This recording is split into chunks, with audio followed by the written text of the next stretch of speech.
I gave this presentation in a longer version to our collection managers within Historic Environment Scotland, who struggled to survey the very large stone collection that KEOF has. We've got thousands of objects dotted all over Scotland at 300+ sites, so it's quite a challenge.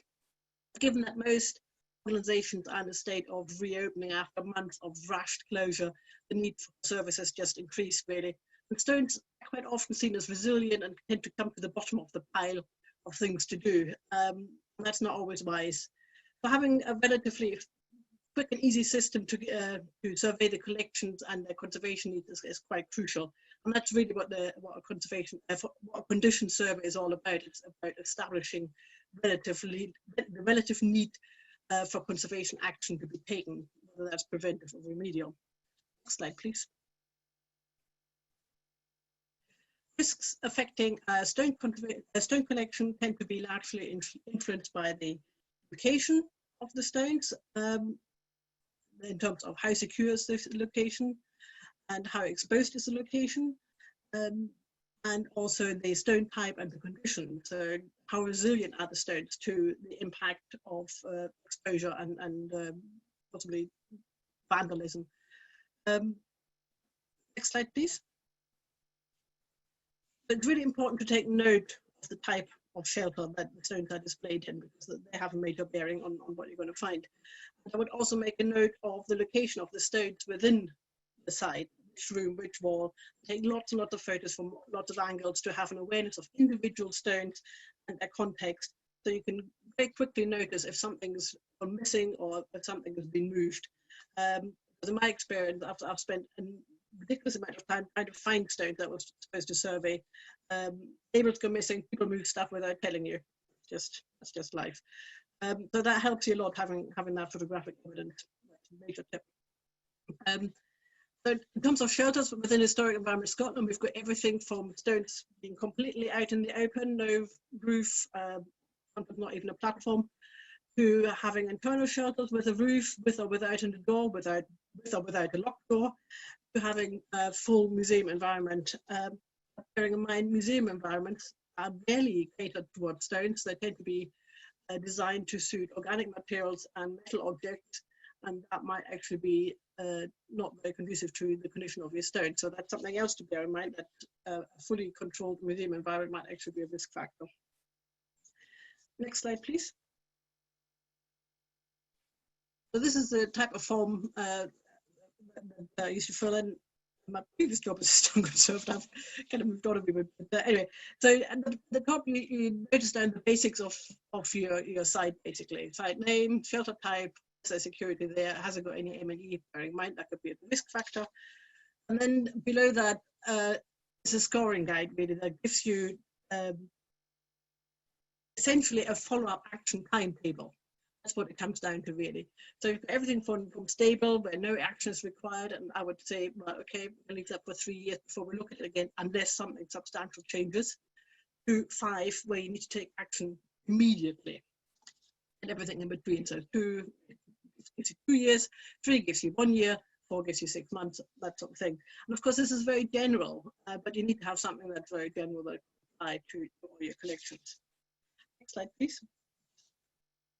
And on the individual score, literally, you have a table, a pick table, really. So you've got the basic information that you have to identify your stone, measurements, section number, very brief title, and photos, always photos of the individual stone, more than one face preferably, and in context. And then you just tick these main decay factors, which are fine for internal stones, are always enough. For external stones, I would also include biological growth. So you're looking for salts, you're looking for surface decay in the form of delamination, disaggregation, fissures. You're looking for structural fractures, you're looking for surface damage, for example, from visitors brushing past with their bags or things like that. You're looking for soiling, previous repairs that are fading, for instance, crumbling cement repairs, and unstable mounting, and that could be things like a wobbly wooden wedge underneath a stone to lose anchor points in a wall on a wall-mounted stone. But also, if you've got composite stones where there's fixings between different parts that have become loose. Next slide, please. So you give all that an individual score, as you saw at the end there. then if you're using Excel, which I would highly recommend, and I've only recently come to grips with this, you can produce statistical information from that. It's really easy to extract. So in this case, this is completely made up. You have a castle, which I broke down into different zones: cellar, great hall, garden. Excel automatically counts the number of stones that you identified for each zone and the number of picks you made under different decay forms. So let's say in the cellar, you found 85 out of 100 stones have got kind of salt, fluorescence. Why is that? That seems to be quite an excessive number. So you start seeing patterns, you then question what's happening there. You then develop hypothesis of the cause of decay. So in the cellar tends to be damp, the stones lying directly on the ground next to the walls. There's a salt and moisture transfer. What do I need to do that? I need to lift them off the ground, away from the wall, blah, blah, blah, and isolate the stones. So, you know, there can be quite simple and quick solutions to this, and you can know it quite quickly in these. Soiling, the whole collection is dirty, so obviously that indicates that there needs to be a bit of TLC given to this collection, and maybe been a little bit neglected over the years. Things like this become more obvious if you have an overview like this.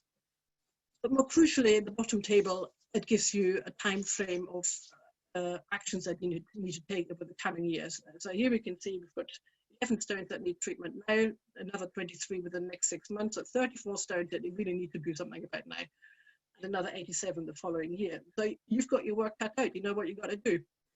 Next slide, please.